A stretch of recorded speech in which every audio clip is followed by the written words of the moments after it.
So today is a short videos where I will explain to you how I export my photo in the best quality possible when I edit my photos in Photoshop, and I'm also going to show you how I export my photos when I need a small JPEG and something that I can quickly upload on a website.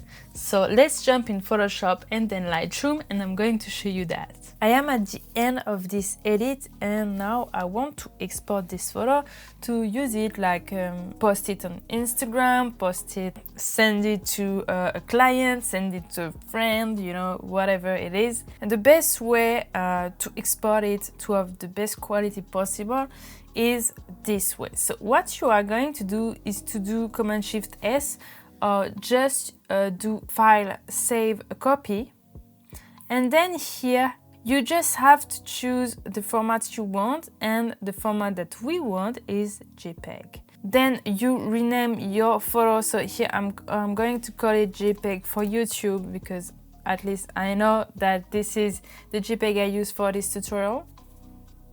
And then you click Save and you have this window appearing here. Choose the same settings that I have here, click OK, and you're gonna have the best JPEG with the best quality you can have. This is also, in my opinion, the easiest way to do. Don't go find complicated things in the file export, quick export, export as. That's really complicated for not much, and the save a copy and save as JPEG is really easy and you're gonna have the best quality possible. Now it's going to create a pretty big file because that will be the file that is as big as your camera can shoot. So if you need a smaller JPEG to be able to upload your photo on a website, for example, or if your client asks you to send them via email a small JPEG, then I'm going to show you the way I do it. This is not in Photoshop because I found that Photoshop is very overwhelming when it comes to export for the web, while Lightroom is much easier. So what I do is that I'm going to pick this photo that I exported with Photoshop, and then I'm going to open it with Lightroom. So it's opening the software, then it's opening my photo. I'm gonna click on add one photo, and once my photo is here, I'm going to click right and click on export one photo, export with the three dots. And now here I have the image type, so what I want is a JPEG, and here for the dimension I'm gonna choose custom and choose the long side, and here I write a number. Usually for website the best is 1200 pixel. So if I want to export for a website, I would usually choose that.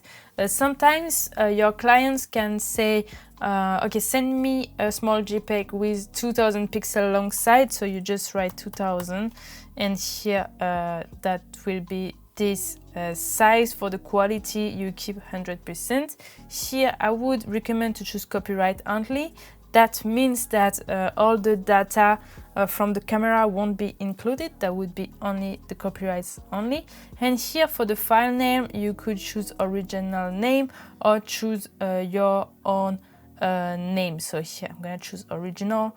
And then for output sharpening I usually click on none because I sharpened my image previously at the end of my edit. And for the color space I work on Adobe RGB, but if it's intended to be on a website, for sure you can export on sRGB, which is the color space that is the most used for screens. So once you have all of that ready, you just click on export one photo, and just like that you have the small JPEG that is exported. So to summarize, if you want to export the best JPEG possible, the best quality possible, I would export it with Photoshop doing save as. And if you need a small JPEG to be able to upload it on a website, I would use Lightroom because it's much easier and very easy to do, very fast. So you only have to choose the number of pixels you want on the long side and then you click export and this is done.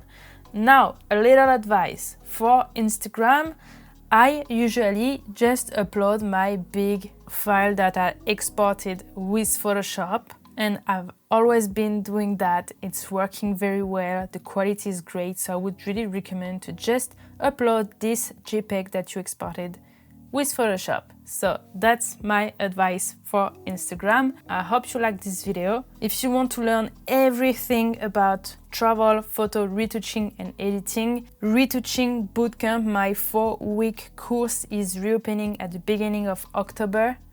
I will add the link in the description if you want more information about it. Let me know in the comments if you like this kind of short videos. I hope you like it. If it's the case, push the like button. It always helps me to grow my channel and to keep posting tips like this. And I will see you in the next video.